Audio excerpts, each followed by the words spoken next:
महाराष्ट्र में राजनीतिक हलचल तेज, फिर से एक होगी शिवसेना। एकनाथ शिंदे ने उद्धव के करीबी से की मुलाकात। शिवसेना में मची हलचल के बीच मुंबई पहुंच रहे हैं अमित शाह। एक हुए शिंदे और उद्धव तो किसके साथ जाएगी शिवसेना? क्या महाराष्ट्र में भी लगने वाला है बीजेपी को झटका? बिहार की तरह महाराष्ट्र में भी सहयोगी दल करेगा घर वापसी, जैसे नीतीश कुमार ने की है महागठबंधन में वापसी, वैसे ही एकनाथ शिंदे भी उद्धव के साथ एक बार फिर समझौता कर लेंगे। राजनीति में कब क्या होगा इसका अंदाजा लगाना बेहद मुश्किल होता है। नीतीश कुमार एनडीए को छोड़कर महागठबंधन में जाएंगे इसका अंदाजा किसी को नहीं था, लेकिन आज बिहार में महागठबंधन की सरकार चल रही है और नीतीश कुमार राज्य के सीएम हैं।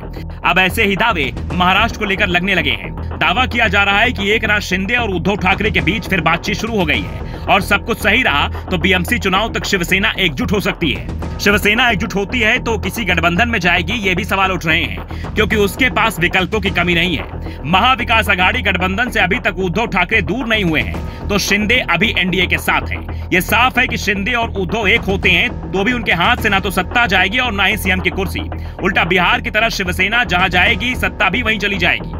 दरअसल शिवसेना के एकजुट होने की चर्चाएं एकनाथ शिंदे के उद्धव के करीबी से मुलाकात के बाद से शुरू हो गई है। महाराष्ट्र के सीएम एकनाथ शिंदे ने अपने ट्विटर अकाउंट पर एक तस्वीर साझा की है, जिसमें उद्धव ठाकरे के पीए मिलिंद नार्वेकर के घर पर स्थापित की गई भगवान गणेश की मूर्ति के सामने हाथ जोड़कर खड़े हैं। दूसरी तस्वीर में वो मिलिंद नार्वेकर से बातचीत करते नजर आ रहे हैं। तस्वीरें शेयर करते हुए सीएम शिंदे ने लिखा, मिलिंद नार्वेकर के घर पहुंचा और श्री गणेश के भक्तिमय दर्शन किए।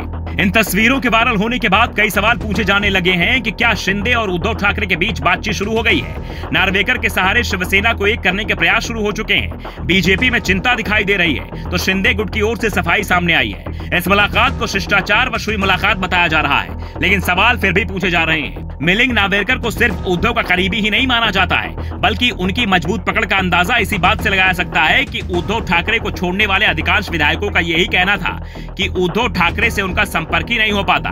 उद्धव किससे मिलेंगे ये वो नहीं, मिलिंद तय करते हैं। विधायकों ने जब बगावत की थी तो उस समय भी उद्धव ने मिलिंद को ही बातचीत करने के लिए गुवाहाटी भेजा था। केंद्रीय मंत्री नारायण राणे ने भी दावा किया था कि मिलिंद केंद्रीय मंत्रियों की बात तक उद्धव से नहीं कराते हैं। दिल्ली से जाने वाला फोन वो ही उठाते हैं और अधिकांश मौके पर वो बातचीत नहीं करने देते।